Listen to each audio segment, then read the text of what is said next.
Hey horror fans, welcome back to Room 237, coming at you with another request video. This is requested by a new subscriber, Marty McCann. He wanted to know if I could do 2009's The Hills Run Red. I really enjoy Hills Run Red, so I was like, yeah, of course.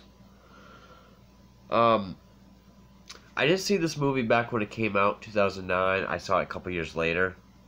Probably around 2011 or 12, and I've always enjoyed it. It's one of those modern slashers. I've actually just started calling them Renaissance slashers. You know, kind of like Behind the Mask, The Rise of Leslie Vernon, or Hatchet, or Stitches, or I'll even give credit to Gutterballs, even though the movie's a piece of shit, where they're homage films. They pay tribute to the slashers of the 70s and 80s while doing something new. And this one is one of the more, I would say one of the more original ones. And there's some great things in this movie. I really like the story to it. The look of the killer is great. And it has a lot to say about horror then and now. It was directed by Dave Parker, who, let's see what else this guy's done. Can't even click on the guy's name, so I guess he hasn't done much. It stars Sophia Monk, who does look familiar. Oh, she was in like Date Movie and Click. Not a fan of those. Tad Hilgenbrink. Oh, that's why it looks familiar. I never saw them, but I saw trailers. He plays Stifler's brother in like the American Pie direct-to-video releases. William Sadler. Okay, he played the... Oh, he was the guy from Shawshank Redemption. It's like... Alexander Dumbass. Dumbass. He's that guy. Oh, he's also the Grim Reaper in Bill and Ted's Bogus Journey. Die Hard 2. Alright, so he plays the director of the film within the film. What this movie is, it takes place in present day. There's this guy named Tyler, played by Tad Hilgenbrink, who is an obsessive horror fan. And back in the late 70s, early 80s, there was a slasher film released called The Hills Run Red. But shortly after its release, it got pulled from theaters. It's been lost, but sought after.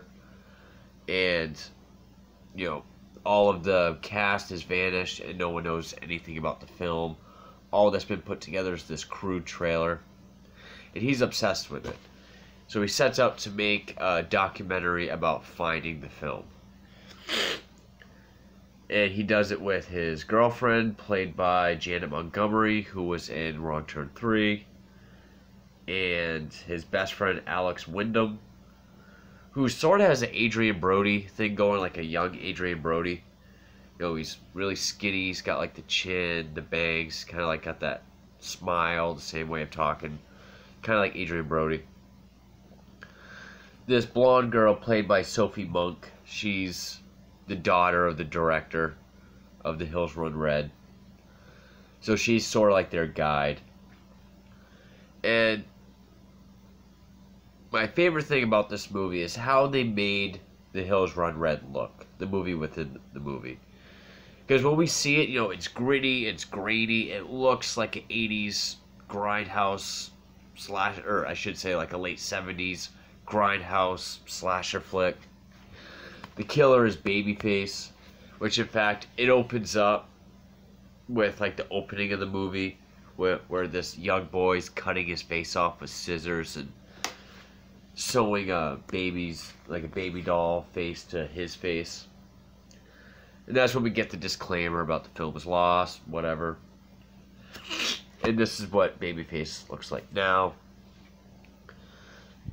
And of course the trailer is all just the scenes of people getting killed. And we see more of it as the film goes on. Like, see where Babyface kills the guy in front of a barn. This one girl has, like, these hooks, like, in her shoulders. And, like, barbed wire through, like, the top of her feet in between these trees. Tons of stuff. And it looks great. And I love the ending of the trailer where it's, like, got this red, grainy filter with blood running down the hills. And, like, a hand comes out. And typical, you know, Grindhouse logo, you know, like the Hills Have Eyes logo says, "The hills run red." Has the same kind of voiceover, you know, trailer guy.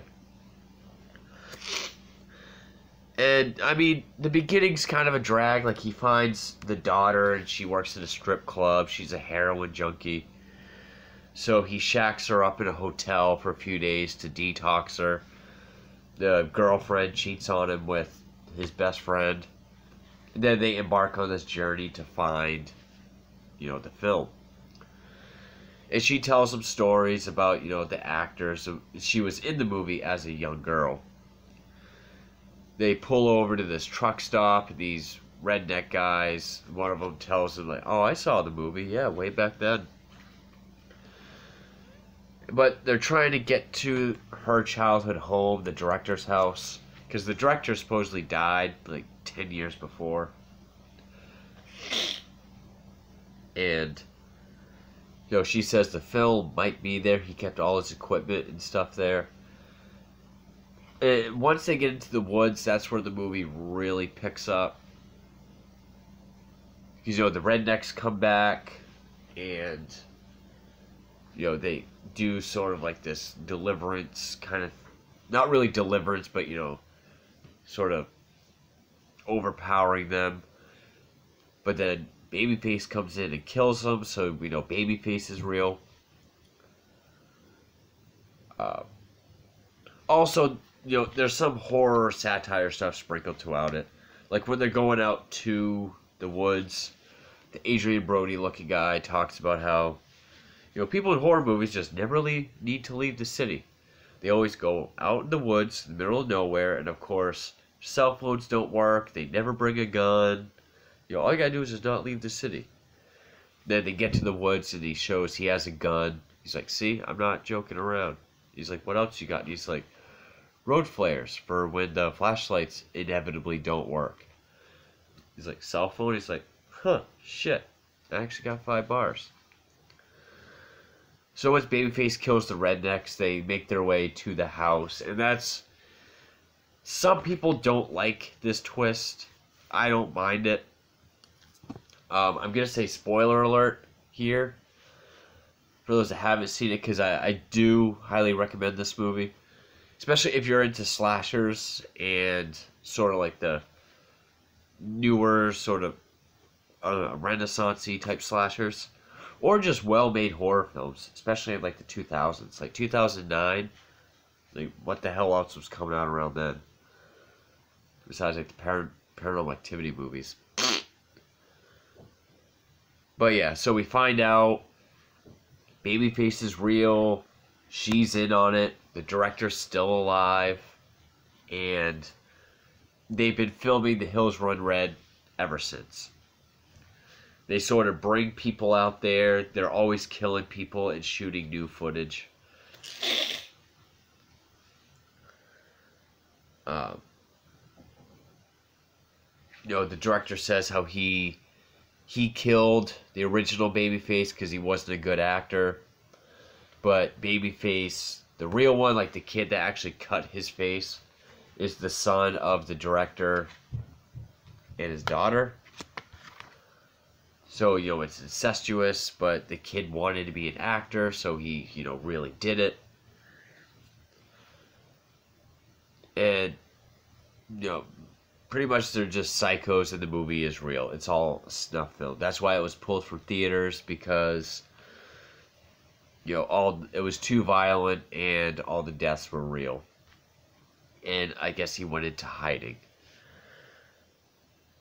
But you do get some actual creepy scenes, like the girlfriend, Janet Montgomery, she gets like tied up in this place, like this smokehouse or this shack, and she tries to sing the Hush Little Baby song because she did it earlier and it seemed to work, before we found out she was in on it. And if you look closely, like, you can see like his jaw is all messed up, but you find out the whole thing is a mask. So it gets like really close and she's trying to sing it, and you can't see his actual lips. It's all just mask. You just hear him say, like, "You keep singing if it makes you feel better." Then, like, the best friend gets tortured. He has got, like, this rib, like, this thing around his torso that, like, crushes his ribs. There's, like, slits, so like, when you start squeezing, the ribs will come out. And I do like this part. The director walks in on her torturing him that way. And he gets mad. He's like, "I'm the director. You're just the actress. And there's no emotion. There's nothing in this scene. It's just a torture show." I guess making a comment on, because this was like the height of the torture porn genre. Like Saw and Hostel, stuff like that. Which pretty much the slasher genre kind of evolved to. That's why I call these Renaissance slashers, because they're going back to, what they used to be. And it's a movie about, the 70s and 80s. The classic slasher, so of course they're going to say, like, today's stuff isn't that good. And basically it ends with the daughter, showing the main guy, he's tied to a chair in this home theater full of dead bodies in various states of decomposition, and she shows him her cut of The Hills Run Red, which drives him crazy and ends with him laughing. I mean, I didn't explain every single plot point, but that's the main gist of it. Actually, I did like the part with Babyface when,